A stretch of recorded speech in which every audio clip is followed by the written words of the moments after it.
গরমের মৌসুমে তোমরা জোহরের নামাজ আদায় করবারে মুমিন, যখন সূর্যটার তাপমাত্রা একটু ঠান্ডা হয়ে আসে, কারণ কাজকর্ম থেকে যখন তোমরা ফারেক হয়ে আসবা, তোমাদের ক্লান্তি দূর হবে, সাথে সাথে নামাজ পড়ার ইচ্ছা হবে না, একটু রেস্ট নেওয়ার দরকার। গোসল দিবা, নামাজ পড়বা, তারপরে খানা খাইবা।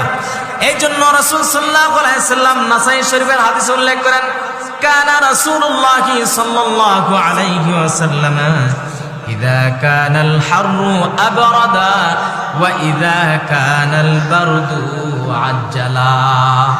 ঠান্ডার মৌসুমে তোমরা নামাজ পড়বা তাড়াতাড়ি জোহরের নামাজ।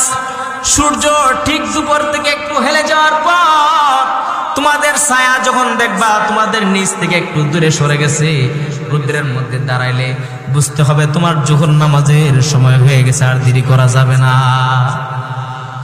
আবার গরমের মৌসুমে যখন তোমার ছায়াটা তোমার থেকে এক গুণ বেশি চলে গেছে, তখন তুমি নামাজ আদায় করে নেবা। বলে ইয়া রাসূলুল্লাহ, আসরের নামাজ কখন আদায় করব? বলে তখন আদায় করবা যখন তোমার ছায়াটা তোমার থেকে দ্বিগুণ হয়ে যাবে। কারণ আসরের সময় যখন হয়, দাঁড়িয়ে দেখবেন রৌদ্রের মধ্যে, কিতাবের মধ্যে আছে জাওয়াল, অর্থাৎ একটা কাঠি যদি দ্বিগুণ হয়, দ্বিগুণ পার হয়ে যখন ছায়া যায়, তখন আপনার আসরের নামাজের রক্ত, এগুলি আগে ছিল, এখন তো ঘড়ি আছে, ডিজিটাল ঘড়ি আছে, হাতে মোবাইল আছে, সব সহজ। কিন্তু সহজ হওয়ার পরেও আমরা কঠিন হয়ে গেছি, ঠিক না বেটি?